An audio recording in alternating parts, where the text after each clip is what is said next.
നബിദിനത്തിൽ കത്തോലിക്ക വൈദികർക്കും ക്രൈസ്തവ സ്ഥാപനങ്ങൾക്കുമെതിരെ അലിയാർ ഗാസ്മി ഉസ്താദ് ഉന്നയിച്ച ചോദ്യങ്ങൾക്ക് മറുപടിയുമായി father Joshi മയ്യറ്റിൽ.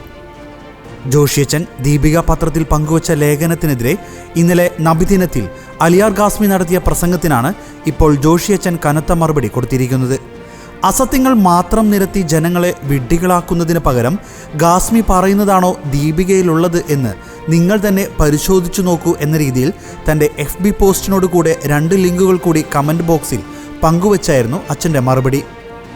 Kanjirappally SD college, Changanassery SB college, Aluva UC എന്നീ കോളേജുകൾ ക്രിസ്ത്യാനികൾക്ക് ബ്രിട്ടീഷുകാർ നൽകിയിട്ട് പോയതല്ല എന്നും ഗാസ്മി പറയുന്നത് പോലെയാണോ കാര്യങ്ങളെന്നും ആ കോളേജുകൾ തന്നെ വ്യക്തമാക്കട്ടെ എന്നും അച്ഛൻ കൂട്ടിച്ചേർത്തു.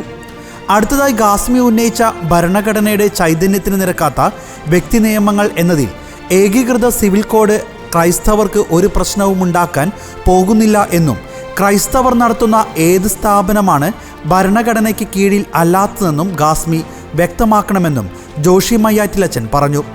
വഖഫ് ബോർഡ് ആരുടെയും സ്ഥലത്തിന് അവകാശവാദം ഉന്നയിക്കാറില്ലെന്ന പരാമർശത്തിന് ഇനി താജ്മഹലിനും ചെങ്കോട്ടയ്ക്കും ഇന്ത്യ മുഴുവനും വഖഫ് ബോർഡ് അവകാശമുന്നയിക്കുമോ എന്ന ചോദ്യം ദീപികയല്ല, മറിച്ച് മധ്യപ്രദേശ് ഹൈക്കോടതിയുടെ ജഡ്ജിയായ ഗുർബാൻ സിംഗ് ചോദിച്ച ചോദ്യമാണെന്നും അച്ഛൻ മറുപടി കൊടുത്തു.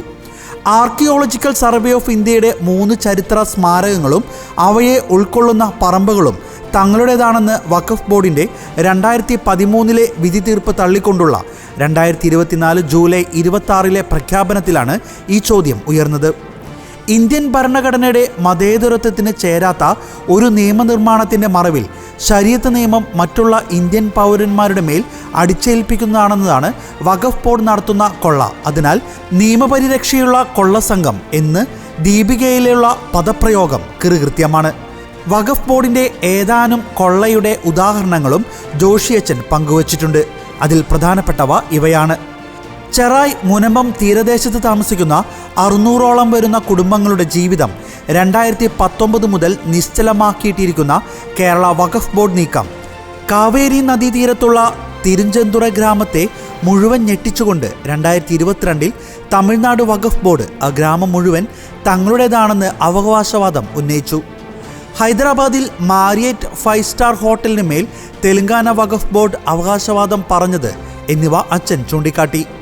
ഉടമസ്ഥാവകാശം ഇല്ലെങ്കിലും എപ്പോഴെങ്കിലും ഒരു പ്രോപ്പർട്ടി ഉപയോഗിച്ചവർ വഖഫായി നേർന്നതിൻ്റെ പേരിൽ തർക്കത്തിലായ ഭൂമികളും കെട്ടിടങ്ങളും ഇന്ത്യയിൽ അനേകമുണ്ട്. മതപരമായ കാര്യങ്ങൾക്കായി ഉപയോഗിക്കപ്പെട്ടവ കെട്ടിടമോ സ്ഥലമോ പിടിച്ചെടുക്കാൻ ട്രൈബ്യൂണലിന് ശുപാർശ നൽകാൻ വഖഫ് ബോർഡിന് അധികാരം നൽകുന്ന 39(3) വകുപ്പിൻ്റെ ഉപയോഗമാണ് മോസ്ക് പൊളിക്കുന്ന വിഷയത്തിൽ വഖഫ് ബോർഡ് നടത്തിയത്.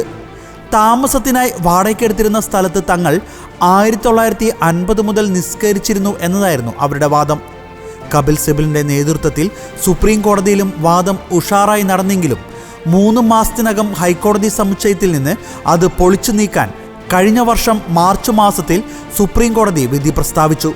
അവസാനമായി ഗാസിമിയോട് വഖഫ് ബോർഡ് മൂലം നരകയാതന അനുഭവിക്കുന്ന ചെറായ് മുനമ്പം പരിസരത്ത് ചെന്ന് വഖഫ് ബോർഡ് നരകതുല്യമാക്കിയ ആ നാട്ടുകാരുടെ ജീവിതം ഒന്ന് കാണണമെന്നും ഫാദർ ജോഷി മയ്യാറ്റിൽ FB പോസ്റ്റിലൂടെ അഭ്യർത്ഥിച്ചു.